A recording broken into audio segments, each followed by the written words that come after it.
perguruan tinggi itu ambil peran dalam menghadapi era society 4.0 tadi?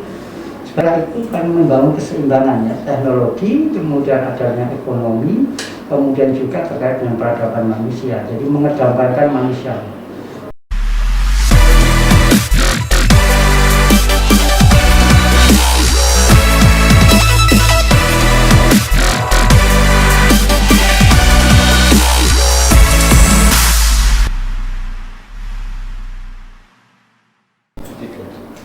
Assalamualaikum warahmatullahi wabarakatuh.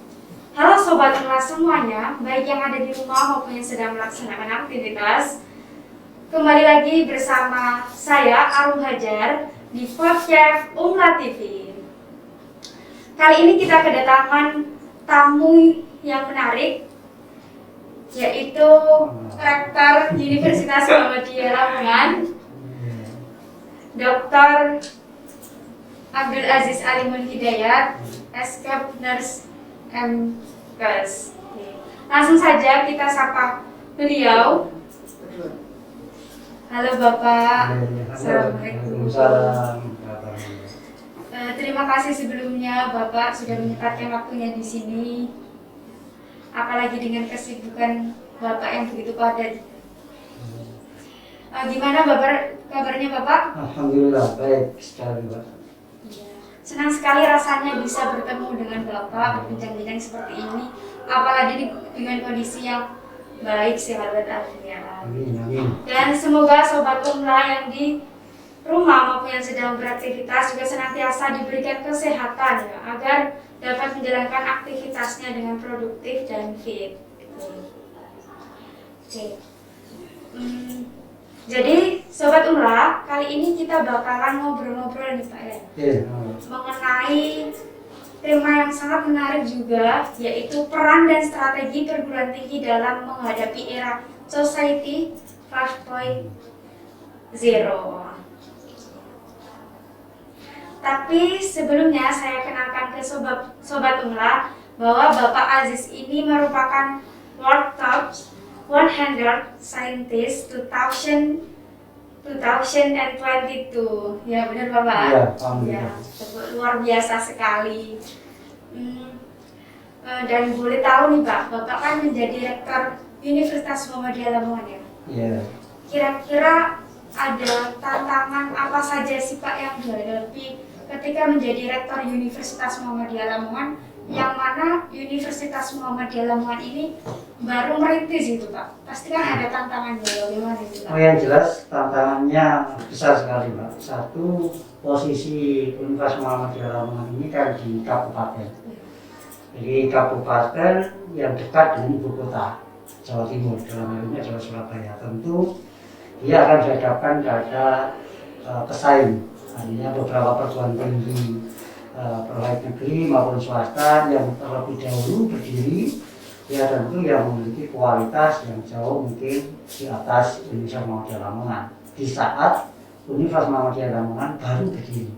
Ya tentu ini menjadi tantangan saya yang memiliki pengalaman sebelumnya di Surabaya, kemudian ingin mengangkat bagaimana Umla dalam posisi masuk di dalam wilayah perguruan tinggi yang berada di kota besar itu menjadi tantangan besar, sehingga kota Lamongan atau Kabupaten Lamongan ini juga menjadi barometer pendidikan tinggi tidak hanya di Jawa Timur bahkan di nasional. Tentunya pasti ada peran dan strategi ya Bapak dalam menghadapi tantangan tersebut. Oleh karena itu, tema bahasan kita kali ini tentang peran dan strategi perguruan tinggi dalam menghadapi era Society 5.0.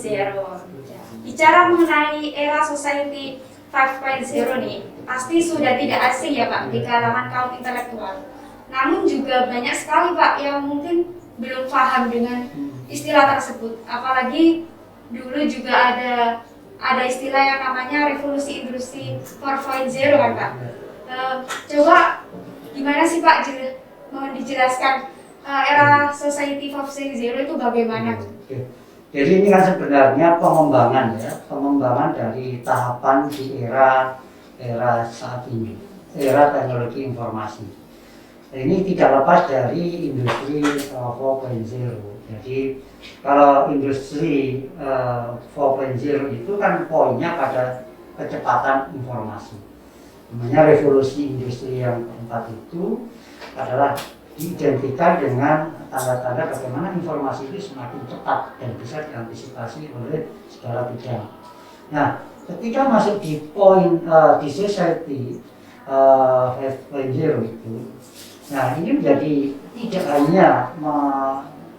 hanya dalam posisi teknologi, Mbak. Jadi sebuah era di mana membangun keseimbangan antara teknologi informasi, tadi, keseimbangan tentang dunia ekonomi, dan lebih-lebih pada peradaban manusia. Maka era ini sebenarnya era di mana manusia diminta untuk penyelesaian masalah itu diutamakan dengan menggunakan teknologi informasi. Jadi membangun sinergi keseimbangan tiga poin itulah menjadi titik tanda era society 5.0 itu. Jadi era society 5.0 ini bukan sekedar menekankan pada teknologi informasinya juga, tapi pada efektivitas pengoptimalkan pengetahuan orang atau masyarakat gitu. Iya, benar. Ya. Agar menjadikan masyarakat itu menjadi beradab gitu ya Pak. Ya. Nah, hal ini menunjukkan ya Pak bahwa adanya era society 4.0 juga merupakan wujud bahwa seiringnya dengan berjalannya waktu, teknologi itu mulai berkembang. Ya, otomatis negara-negara juga melakukan perubahan gitu, terutama dalam bidang pendidikan atau perguruan tinggi ya. Nah, lalu bagaimana sih Pak perguruan tinggi itu ambil peran dalam menghadapi era society 4.0 tadi? Sebagaimana tadi saya jelaskan, era itu kan membangun keseimbangan ya, teknologi, kemudian adanya ekonomi, kemudian juga terkait dengan peradaban manusia. Jadi mengedepankan manusia. Takutnya di era industri ini terus dikembangkan, maka manusia akan ditinggal. Maka kita akan terjadi sebuah perubahan di situ. Nah, berarti kalau tiga hal tersebut, maka ada peran yang harus kita selesaikan. Dari tiga titik juga, sisi kekuatan digitalnya, teknologinya, dasar teknologi, sisi aspek kemanusiaannya, Mbak. Nah, kemudian dari sisi aspek ekonominya. Maka peran-peran perguruan tinggi itu diarahkan kepada fondasi itu.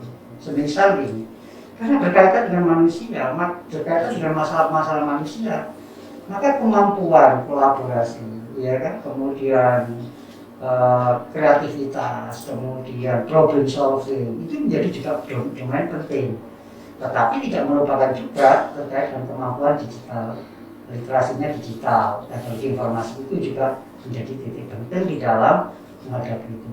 Nah, kreativitas tadi itu membangun keseimbangan juga di antara teknologi maupun terkait dengan peradaban manusia. Karena ini selalu terjadi sebuah perubahan terus. Gitu. Maka program tinggi harus mengarahkan pada tiga poin itu. Tidak hanya sebenarnya arahkan pada skill katakanlah, pengetahuan dan keterampilan untuk mengarah kepada teknologi tadi. Tidak hanya itu, kalau itu nanti sebagaimana robotnya, tapi juga diarahkan kepada itu sikap. Tidak hanya sikap saja, tapi juga nilai, value. Nilai yang harus dibangun untuk membangun sebuah peradaban itu. Nah, kalau menghadapi kondisi zaman nanti itu, itulah kemampuan manusia yang harus diadakan. Termasuk perguruan tinggi harus menciptakan, harus mencetak lulusan-lulusan yang memiliki kemampuan tadi. Kemampuan kolaborasi, kemudian komunikasi, kemudian skill juga, kemudian knowledge juga, tentu memiliki sikap yang baik juga di dalam menghadapi itu. Ya, jadi dalam era society 5.0 ini manusia itu dituntut untuk mengasah soft skillnya gitu ya, berhubungan dengan orang lain ya, terus problem solving juga menyelesaikan masalah gitu ya Pak. Ya. Terus apa yang harus dilakukan mahasiswa nih Pak supaya bisa beradaptasi dengan era society 4.0 ini? Jadi tentu mahasiswa harus memahami, selama ini dipahami katakanlah pengetahuan prosedural saja, keterampilan saja yang dipahami dalam hal-hal yang dasar itu. Karena dihadapi tadi masalah yang kompleks, maka sifat atau keterampilan mahasiswa yang harus pertama kali harus dikuasai itu adalah adaptive thinking sebenarnya, atau juga critical thinking. Jadi berpikir adaptif, kemudian dan berpikir kritis itu menjadi kekuatan pada diri mahasiswa ketika nanti menghadapi era di mana perubahan itu kan tidak menentu. Jadi besok itu perubahan begitu cepat pada posisi di zaman nanti dan akan berbeda pada zaman sekarang. Saat ini masa berpikirnya sesuai dengan kondisi sekarang, maka 2-3 tahun yang akan datang akan berubah. Nah, perubahan itu harus diantisipasi. Pada saat sekarang, pada zaman yang akan datang, terjadinya perubahan yang gratis, maka dia harus memiliki kemampuan adaptif. Yang bahkan istilah keterampilan atau kemampuan adaptive thinking, berpikir secara adaptif itu harus diasah. Ya, termasuk critical thinking. Itu yang pertama. Nah, tentunya kalau kehidupan nanti juga akan dihadapkan pada berbagai hal, teknologi tetap harus dikuasai dasar-dasarnya. Karena tidak lepas dari dunia industri itu. Nah, kreativitas. Nah, soft skill itu kaitannya dengan kreativitas juga, membangun kreatif itu. Jadi hanya manusia-manusia yang berpikir adaptif dan kreatif itulah yang nanti akan survive di masa-masa yang akan datang. Dan sehingga mahasiswa tentu ketika menghadapi era itu ya tentunya siap di situ. Ya, jadi kemampuan untuk soft skill itu harus menjadi bekal ya untuk bisa beradaptasi dengan era Society 5.0 ini ya. Terus adakah strategi bagi perguruan tinggi untuk menghadapi era Society 5.0? Jadi strategi yang tentu kami di Universitas Muhammadiyah Lamongan ini, strategi itu kita susun ya, tentu kita susun dan hampir semua kita integrasikan ke dalam beberapa mata kuliah yang telah diajarkan, baik secara intra maupun secara ekstra. Nah, itu dibangun dalam rangka apa? Membentuk tadi skill, knowledge yang bagus, kemudian attitude, value yang ada di mahasiswa. Tentunya ujung-ujungnya membangun tadi keterampilan, kemampuan berpikir secara adaptif dan critical thinking. Kemudian kemampuan kolaborasi, kemudian juga komunikasi. Karena dari situlah nanti dibangun skill yang ada di dalam dirinya. Makanya apa ya? Mulai pembelajaran. Makanya di Muhammadiyah Lamongan itu kan tidak hanya pembelajaran di kelas. Pembelajaran itu kan juga di luar kelas. Ya, pembelajaran tidak hanya sekedar pada offline secara ditatap muka di kelas saja, tapi dia kadang harus belajar menggunakan memahami tentang literasi digital adalah memanfaatkan teknologi. Maka konsep ke depan itu tidak hanya kuliah pakai model konvensional, tapi blended learning. Jadi model campuran yang selama ini sudah dijalankan, tentu ini akan diperbaiki. Ya. Karena dengan blended tentu akan mengasah kemampuan teknologi juga. Dengan blended itu juga harus adaptif dengan dunia teknologi yang ada. Tentu mahasiswa memiliki kebebasan. Jadi karena kalau blended itu kan mahasiswa juga bebas. Dia bisa mencari materi-materi yang mau dikembangkan, mengasah kemampuan, mengasah daya nalarnya dia. Nah, strategi itu kita bangun di dalam satu ekosistem pendidikan yang bagus. Jadi harus tetap adaptif. Oh iya. Dengan teknologi itu.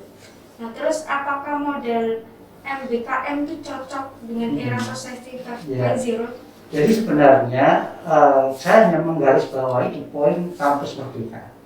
Kampus merdeka itu kan adanya otonomi kampus dan kebebasan mahasiswa untuk belajar, untuk mencari kemampuan yang tidak dia dapatkan, pengalaman. Maka pengalaman itu adalah belajar yang terbaik. Dari situlah kalau kita tarik garis dengan perkembangan yang akan datang, maka ini sangat tepat.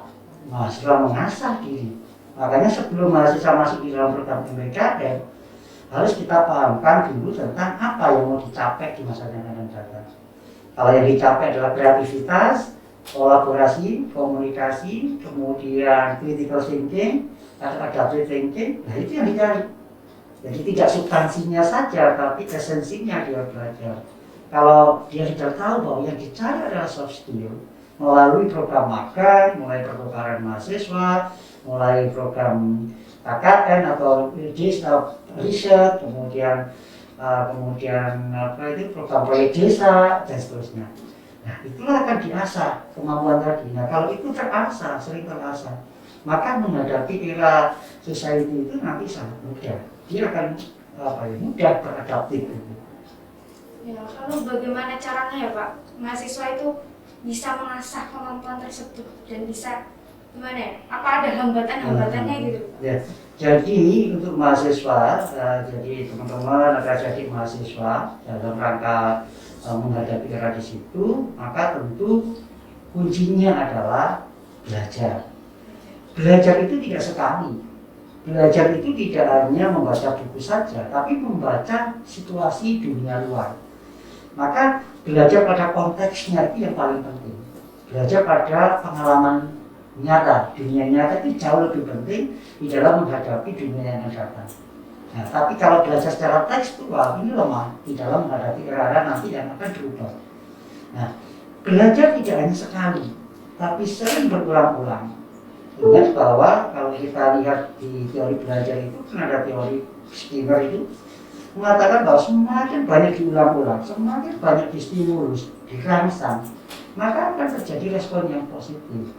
Maka kalau mahasiswa sering belajar tentang pengalaman dunia nyata, pengalaman di lapangan, maka dia akan memahami esensi yang ada di lapangan itu. Sehingga itulah yang menjadi orang-orang yang nanti tahan di dalam menghadapi era di situ. Ya, jadi modal pertama kali yang perlu disiapkan adalah diri sendiri ya. Oh iya. Untuk bisa belajar terus istiqomah gitu ya Pak ya.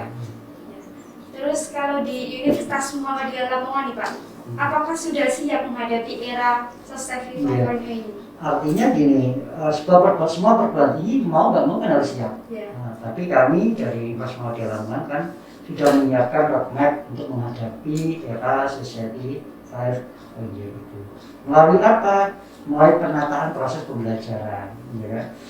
Dengan melakukan integrasi di semua bidang keilmuan, dengan menggunakan digital basicnya, pengenalan digital literasinya itu menjadi kekuatan. Ya tentu kita harus mengintegrasikan dengan ilmu Islam dan Muhammadiyah untuk mengasah apa? Itu tadi, mengasah nilai-nilai yang ada. Kemudian nilai-nilai kemanusiaan diolah, diimplementasikan di dalam aspek berbagai kegiatan ekstra yang ada itu. Nah, dari semua itu tentu kita menghadapinya dengan mudah. Maka tentu tidak langsung bahwa proyek-proyek itu siap, ya, tapi kita akan evaluasi terus untuk mencari formulasi yang tepat agar mahasiswa ini benar-benar siap menghadapi tantangan atau siap menghadapi di era Society 5.0. Berarti sepertinya yang Bapak jelaskan tadi bahwa sumber daya alam atau mahasiswa dan dosen harus berjiwa inovator ya, atau teknopreneur. Apa sih Pak, jelaskan tadi itu? Ya, jadi semua itu sebenarnya apa yang ada di dalam diri mahasiswa, termasuk dosen, karena ini bicara sumber daya, karena proses pembelajaran ini tidak akan lepas dari unsur sumber daya, unsur infrastruktur, kemudian unsur lingkungan. Kalau saya biasa menyebutnya sebagai ekosistem belajar di situ, tentu inovasi sama kreativitas harus menjadi suatu perpaduan. Tadi saya sering mengatakan kreatif, karena dunia besok itu tidak hanya inovatif juga, tapi juga membutuhkan kreativitas, termasuk dosennya. Jiwanya, jiwa semangat yang tinggi, disiplin dan seterusnya, sebagaimana yang diharapkan dari harapan dari semua orang bahwa kita harus memiliki kemandirian yang utuh, ya, jiwa-jiwa kedisiplinan yang tinggi, yang tangguh. Ya tentu kan jiwa entrepreneur itu kan juga terjadi sebuah jiwa kepedulian yang tinggi. Ini ya atas kerja yang tinggi juga. Ini akan terbangun di dalam menghadapi kondisi yang akan terjadi di sana. Sangat menarik sekali ya Bapak pembahasan kali ini, yaitu bagaimana caranya kita menghadapi era Society 5.0 baik mahasiswanya maupun perguruan tingginya. Dan pastinya di Universitas Muhammadiyah Lamongan ini sudah menyiapkan ya bagaimana caranya agar bisa menghadapi era Society 5.0 ini ya Pak. Dan bisa menjadi motivasi bagi kita semua juga untuk menyambut era ini dengan semangat gitu ya Pak. Di sisi lain ya Pak, di era Society 4.0 ini apakah mempunyai dampak keberuntungan juga buat perguruan tinggi maupun mahasiswa?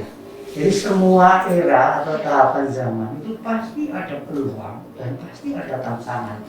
Ya, pasti ada ancaman, ya, pasti ada hambatan juga.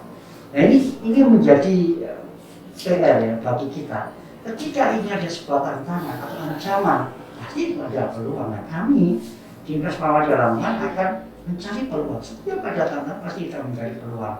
Peluangnya apa?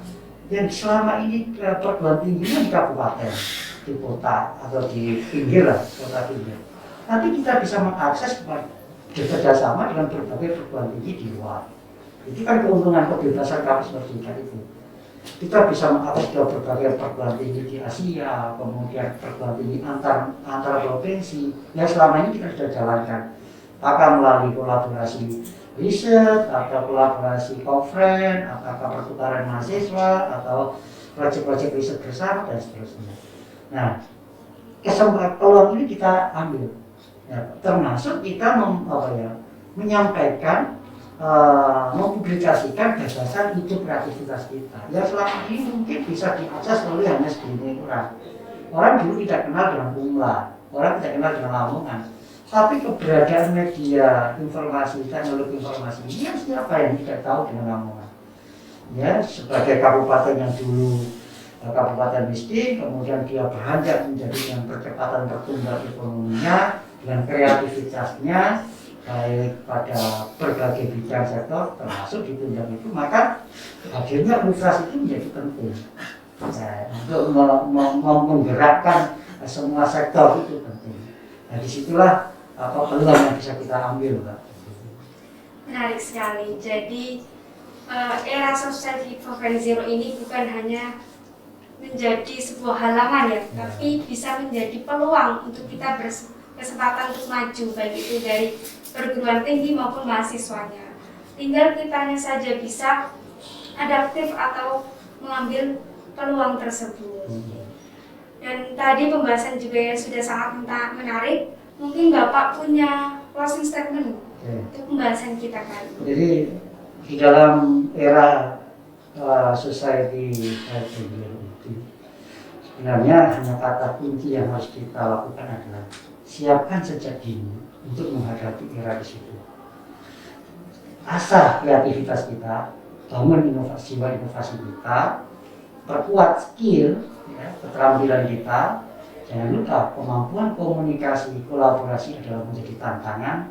Untuk itu kita juga harus memiliki kemampuan berpikir adaptif dan tentunya adalah berpikir secara kritis. Dengan modal itu saya yakin kita akan kuat menghadapi dan kita akan sukses menghadapi era society 5.0. Itu saja mungkin saya. Menarik sekali. Jadi yang perlu disiapkan adalah diri kita ya, agar bisa menghadapi era society 4.0 ya. Dan bagi Sobat Umlani yang ingin kuliah di Universitas Muhammadiyah Lamongan, nggak usah khawatir karena di Universitas Muhammadiyah Lamongan itu tanggap sekali dengan kemajuan teknologi ya, apalagi di era Society 4.0 ini.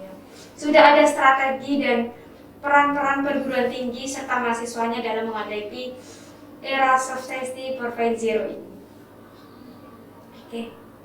Mungkin sudah banyak yang kita bicarakan ya Pak ya, dan banyak sekali motivasi yang bisa kita ambil dari perbincangan kita kali ini, khususnya remaja-remaja milenial sekarang yang mungkin masih bingung bagaimana sih menghadapi semua ini, bagaimana sih supaya tidak ketinggalan zaman, tapi harus tetap eksis dan akademisnya tetap jalan gitu ya Pak.